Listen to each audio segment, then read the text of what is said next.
Vamos a entrar en un tema que lo considero como para ligas mayores en diagnóstico prenatal.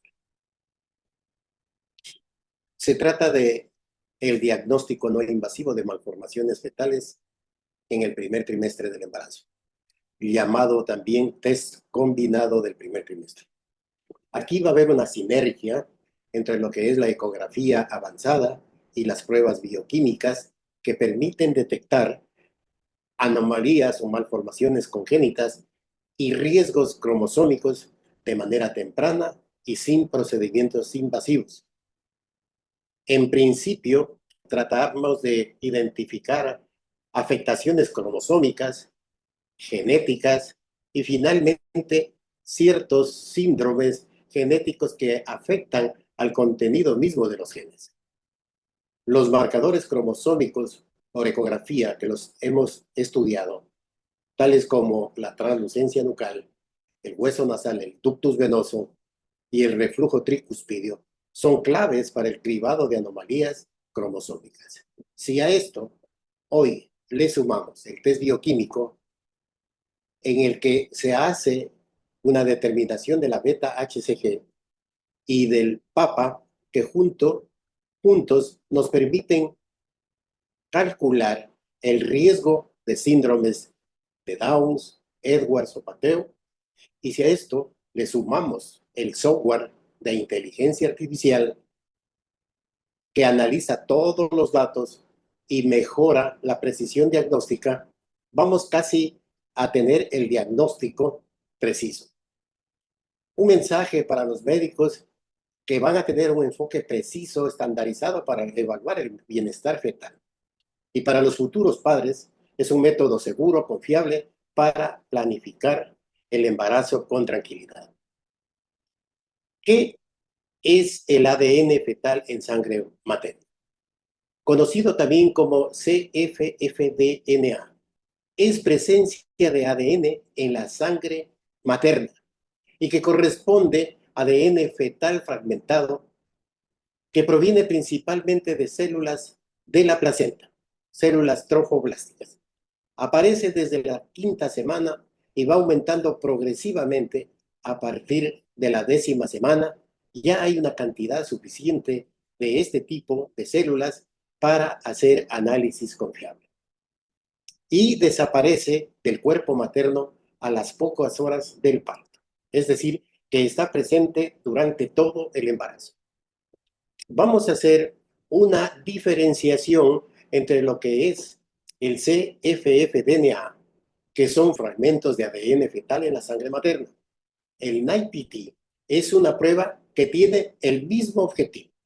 Analiza el cffDNA para detectar anomalías fetales y permite estudiar otras como determinar el sexo y encontrar otros síndromes como el de Turner y otras de lesiones fetales.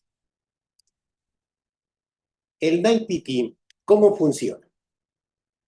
Se extrae una muestra de sangre materna, se aíslan y analizan los fragmentos de cffDNA, es decir, análisis del DNA fetal. Se realiza una secuenciación masiva para detectar alteraciones en la cantidad de material genético asociado a cromosomopatías específicas como son la trisomía 21, 18, 13 y alteraciones X y Y. El NIPT es un test prenatal no invasivo que se puede realizar desde la semana 10 y puede hacerse en el resto de la gestación. La semana 10 es el momento más temprano recomendado porque a esta altura hay suficiente ADN fetal libre en la sangre materna para obtener resultados confiables. A partir de las 14 semanas sigue siendo válido.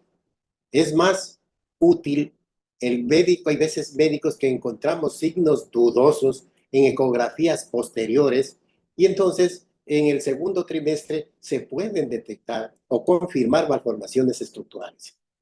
El NIPT, en consecuencia, ayuda a evaluar si hay una causa genética subyacente. Si el NIPT, esto tiene que quedar completamente claro, es positivo, no es diagnóstico. Nos indica que es probable esa cromosomopatía. es probable ese síndrome genético y que debe confirmarse finalmente con pruebas invasivas como es la amniocentesis y la biopsia de las vellosidades coriónicas. Si es negativo, el riesgo de cromosomopatía baja totalmente, pero no descarta que existan otras posibles anomalías genéticas o estructurales. ¿Cuáles son las ventajas del NIPT? Es un test no invasivo, sin riesgo para el feto ni para la madre. Hay una alta sensibilidad y especificidad de más del 99% para trisomía 21. Puede reducir la necesidad de pruebas invasivas.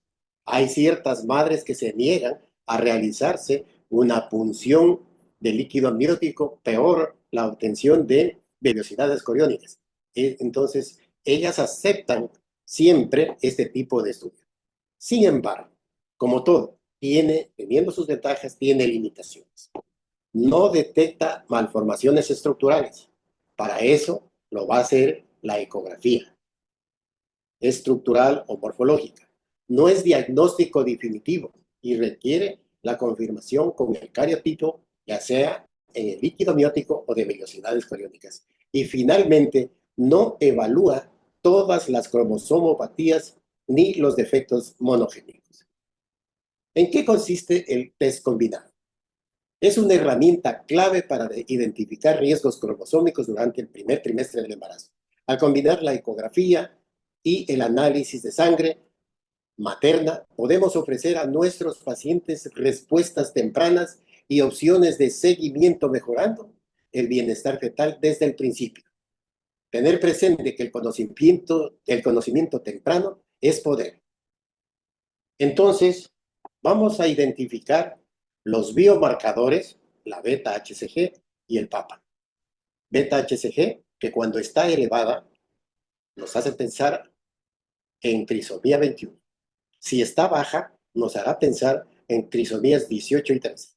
Y el PAPA, que es la proteína A asociada al embarazo, cuando está baja, está presente en todas las trisomías, más los marcadores ecográficos, 4 que tenemos: translucencia nucal, hueso nasal, ductus venoso y reflujo tricuspideo. Este estudio igual tiene ventajas y limitaciones. Entre las ventajas está disponible en todos los centros con laboratorio prenatal. Es un test no invasivo y accesible. Permite evaluar el riesgo individualizado. Y entre las limitaciones, no es diagnóstico definitivo. Es un test de screening. Puede haber falsos positivos y puede haber falsos negativos.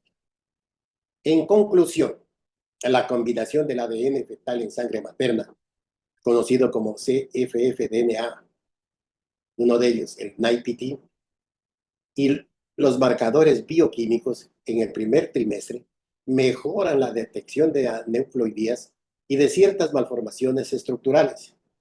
Si hay hallazgos de alto riesgo, se indica amniocentesis o biopsia de vellosidades coriónicas para una confirmación diagnóstica. La ecografía estructural del primer trimestre es clave para evaluar defectos anatómicos como anomalías cardíacas, defectos del tubo neural y alteraciones esqueléticas, entre las más frecuentes y detectables.